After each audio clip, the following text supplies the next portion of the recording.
Baik, teman-teman sekalian, ya kita mulai pembahasan buku ini. Baik, buku ini sebenarnya terdiri dari beberapa bab ya, dan ini sangat kronologis. Bukunya dibuat simpel. Intinya adalah buku ini kalau kita baca dengan baik, ini membuat kita memahami sirah nabawiyah secara umum seperti apa. Jadi kita kebayang dari awal Nabi lahir sampai wafat itu seperti apa sih kondisinya. Gitu. Ini adalah kelebihan dari buku ini, ya. Dan kita akan mulai dari pertama sekali, dari bab yang pertama sekali. Di sini beliau rahimahullah pertama kali membahas mengenai dunia sebelum Islam. Nah, kenapa kemudian beliau bahas dunia sebelum Islam? Ini dari bahasa beliau sendiri ya. Beliau bilang, ya, tidak mungkin seseorang itu bisa mengetahui harga atau mahalnya sebuah cahaya kalau dia tidak mengetahui gelapnya malam, atau dia tidak mengetahui gelapnya kegelapan. Gitu. Seseorang yang mengetahui indahnya siang hari, dia harus tahu dulu gelapnya malam hari. Ya. Kayak anak-anak 21 kan biasanya kita di sini kan ya, di gunung kan kerasanya lama-lama bosan kan ya. Tapi untuk merasakan keindahan gunung, caranya gimana? Turun ke bawah, benar nggak? Kalau turun ke bawah ngerasain kan, enakan di atas ternyata. Gitu ya. Orang yang mungkin lama di Bandung gitu ya, oh Bandung macet sekarang, begitu pindah ke, tadi ada orang Jakarta ya, saya kota lain lah, Surabaya gitu ya. Mungkin dia akan merasakan gitu ya, oh ternyata enakan Bandung gitu ya. Ya meskipun belum tentu juga ya, Bandung sekarang udah macet banget. Tapi yang pasti, seseorang itu tidak akan mengetahui indahnya cahaya kalau dia tidak mengetahui sulitnya kegelapan. Ya, sulitnya kegelapan. Jadi untuk betul-betul memahami indahnya cahaya itu, kita harus betul-betul memahami apa yang namanya gelap. Apa yang namanya gelap. Dan ini kemudian adalah bahasa yang dipakai dalam Al-Quran. Allah SWT berfirman, Allahu waliyul ladzina amanu yukhrijuhum minal dzulumati ilan nur. Jadi memang Allah ini adalah wali, temannya orang-orang yang beriman, yang mengeluarkan mereka dari zulumat, dari kegelapan demi kegelapan, menuju cahaya. Ya. Jadi pada dasarnya Islam ini akan membawa cahaya dari kegelapan-kegelapan yang ada. Dari kegelapan yang ada. Nah, untuk mengetahui cahaya itu, kita perlu mengetahui apa arti dari kegelapan. Nah, makanya dalam Islam itu akhirnya kita menemukan beberapa orang ya yang hidupnya penuh dengan kegelapan, tapi begitu dia mengetahui keterangan, begitu mereka mengetahui cahaya, mereka kemudian tidak bisa berhenti menyebarkan cahaya di atas muka bumi. Misalnya siapa? Misalnya adalah Umar bin Khattab radhiyallahu anhu. Umar bin Khattab radhiyallahu anhu itu masuk Islam setelah berapa tahun kan kira-kira? Apakah di awal-awal Umar bin Khattab? Ada yang tahu kan berapa? Teh?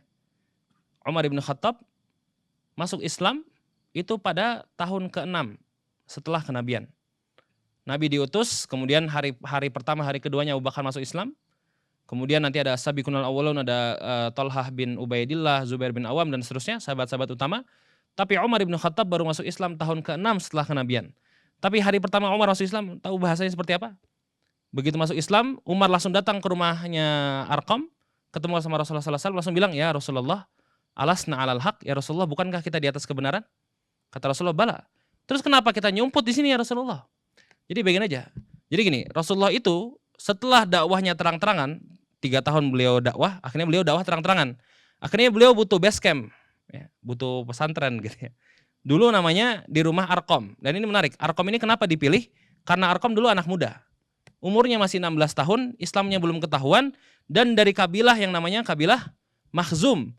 Kabilah Makhzum ini yang diperintahkan oleh orang-orang Quraisy sebagai pemimpin perang melawan Nabi SAW. Jadi Nabi SAW milih rumah Arqam ini bukan sembarangan. Sama kayak di sini ya, di Cilengkrang kan dipilih diantara alasannya karena ada benjang gitu ya. Supaya dakwah benjang gitu ya. Atau dulu kan Cilengkrang ini terkenal dengan kristenisasi ya. Kristenisasi dulu banyak di Cilengkrang ya, dan seterusnya. Ininya korban enggak deh. Jadi pemilihan Rasulullah SAW terhadap Darul Arqam ini betul-betul hati-hati. Dan yang menarik adalah sampai tahun ke-6 beliau dakwah selama 6 tahun di Makkah, itu rumahnya nggak ketahuan sama sekali. Jadi ini sampai ada kisahnya ya, ada beberapa orang muslim yang mau bertemu, bahkan Umar pada saat masuk Islam itu ditanyakan, oke, saya udah mau masuk Islam nih, sekarang saya harus kemana?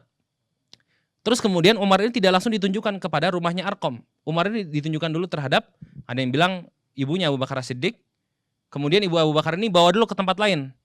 Terus melihat Umar ternyata tidak ragu-ragu, akhirnya baru dibawa ke rumahnya Arqam. Hati-hati sekali Rasulullah dalam membangun gerakan dakwah. Hingga kemudian akhirnya Umar datang ke rumahnya Arqam lalu berkata, alasna alal haq, bukankah di atas kebenaran? Baru disitulah tiba-tiba kaum muslimin yang sudah 6 tahun bersembunyi sama Umar disuruh keluar sambil gandengan tangan, di depannya Umar, belakangnya Hamzah, keluar dari rumah Arqam sambil takbir, ya. Selama ini sembunyi-sembunyi sampai takbir dari rumah Arqam itu di Bukit Sofa, tidak terlalu jauh gitu ya dari Ka'bah, kemudian jalan menuju Ka'bah sambil takbir. Dari situlah kemudian rumah Arqam yang disembunyikan Nabi dengan hati-hati terlihat oleh semua orang Mekah. Jadi Umar bin Khattab begitu mengetahui harga sebuah cahaya, dia nggak bisa berhenti untuk menyebarkan cahaya. Bahkan bukan sampai situ. Setelah itu Umar datang ke rumah, yang dia bilang, kata Umar sendiri, dia bilang, lalu kemudian saya mengingat-ingat siapa saja orang yang paling keras permusuhannya pada Islam. Saya mengingat Abu Sufyan, maka saya datang ke rumah Abu Sufyan, saya ketok ke rumah Abu Sufyan. Oh ya Umar, ada apa segala macam. Terkata Umar, ketahuilah setelah masuk Islam, qad aslamt. Setelah itu apa yang dilakukan Umar? Berantem. Ya. Betul-betul gelut ya, berantem. Kemudian biru-biru dan segala macamnya gitu ya. Kemudian setelah itu beliau pikir lagi, siapa lagi? Oh, Uqbah bin Abi Mu'aid. Diketok lagi rumahnya, bang, qad aslamt. Berantem lagi. Umar bin Khattab. Jadi begitu cahaya dia kenali setelah mengetahui kegelapan, maka dia tidak bisa berhenti menyebarkan cahayanya. Inilah kenapa Allah dan Islam ini sangat menghargai pemuda hijrah. Oh ya, nyambung ya ke pemuda hijrah ya. Karena pemuda hijrah inilah mereka yang mengetahui kegelapan ya. Atau enggak juga ya. Mengetahui kegelapan sehingga begitu mengetahui cahaya mereka tidak mau melepaskannya selama-lamanya. Dan makanya kata para ulama ya, kadang-kadang dosa itu bisa jadi rahmat bagi seseorang. Karena dengan dosa itu dia bertobat dan semakin dekat dengan Allah. Sebaliknya ketaatan kadang-kadang bisa menjadi musibah bagi seseorang karena dengan ketaatan itu dia kemudian merasa dirinya paling suci. Khalid ibn Walid radhiyallahu anhu. Masuk Islam ada yang tahu tahun kapan kan?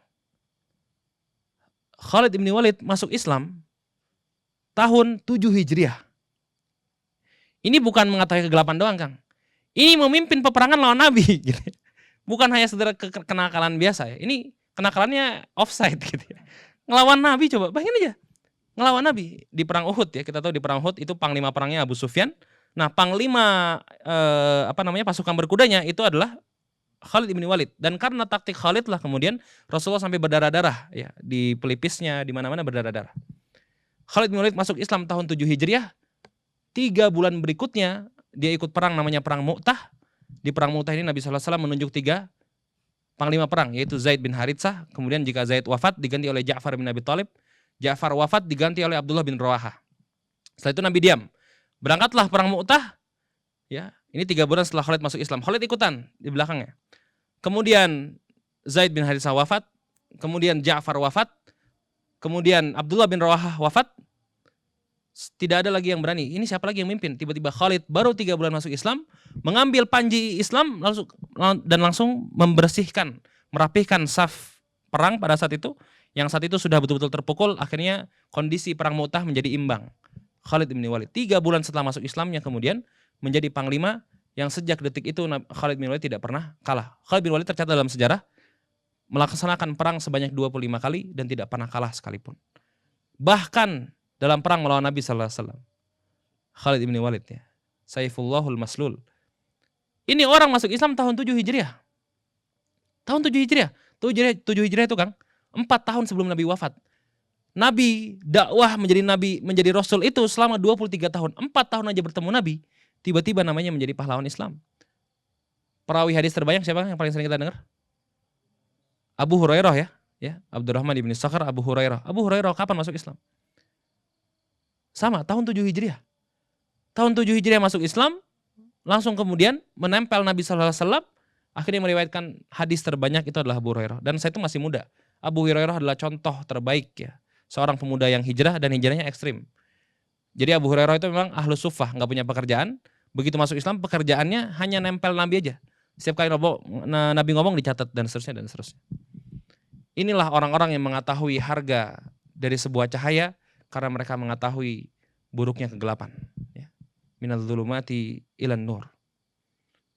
Maka mudah-mudahan dengan kita mempelajari sedikit mengenai gelap sebelum Islam, kita akan lebih menghargai lagi mengenai Islam, mengenai hadirnya Rasulullah SAW. Dan lebih daripada itu, kita bisa membawa semangat yang sama. Ya. Bagaimana Islam itu diturunkan pada dasarnya untuk membawa terang dari kegelapan yang telah hadir di muka bumi. Ya. Jadi jangan sampai kita bawa Islam malah bikin poek gitu ya. Malah bikin makin gelap ya. Kita datang bawa Islam malah bikin orang tuh nggak nyaman sama kita gitu ya. Bikin orang malah merasa susah dengan kita gitu ya. Pada dasarnya seharusnya kita membawa cahaya bagi dunia gitu ya.